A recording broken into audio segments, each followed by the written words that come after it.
పాలకింత, బియ్యంకింత, ఉప్పుకంత, పప్పులకింత, కిరాయి ఇంత, current bill, నల్ల బిల్లు, పేపర్ బిల్లు. అబ్బా ఇల్లు సంసారం అన్నాక ఇవన్నీ లెక్కలు ఉంటాయి. ఉల్లా ఏ పద్దులేంది అన్ని పకడ్బందీగా రాసుకుంటారు చాలా మంది. ఇగో గిట్లనే మన 2 తెలుగు రాష్ట్రాల సంసారం నడవనీకి సర్కార్లు పెట్టిన పద్దుల మీద చర్చలు నడిచినాయి. ఇవాళ వాళ్ళ ఇండ్లల్లో గీ తీర్ల పద్దులు రాసుకుంటారో లేదో కానీ అసెంబ్లీలో మాత్రం పైసకు పైసా రాసుకొని వచ్చి మరీ చెప్పిండ్రు. ముందుగాల్లా మన తెలంగాణ అసెంబ్లీ ముచ్చట్లిందా నడుమ జరంత గరమైనట్టు అనిపించింది కానీ మొత్తానికైతే ఇవాళ నిమ్మలంగానే నడిచింది.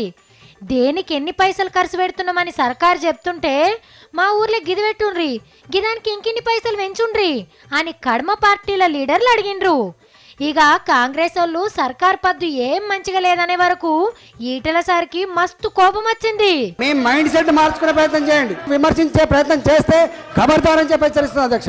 ఇక మొన్ననే సైకిల్ కి పంచర్ చేసి కారెక్కిండు కదా, గా Rajender Reddy sir లేచిండు.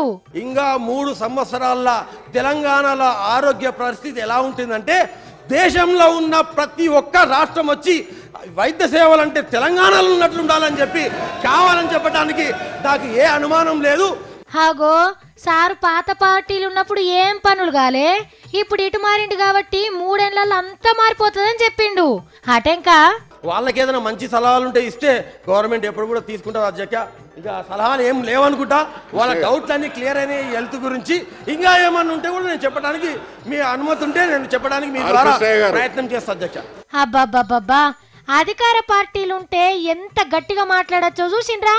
Sir speech చూసి స్పీకర్ కాన్ నుంచి అసెంబ్లీ కూడా షబ్బాష్ అన్నది. ఎవరన్నారో గాని అటు పోయినాక బాగానే ఇంప్రూవ్ అయినవే రాజేందర్ అన్నో అని అన్నారు మెచ్చుకుంటా. ఇక ఆంధ్ర మీటింగ్లు కూడా సప్పసప్పగానే సాగినాయి. బంగ్లా మారింది తప్ప గివ్వే పద్దుల లెక్కలు ప్రతిపక్షాల వంకలే నడిచినాయి.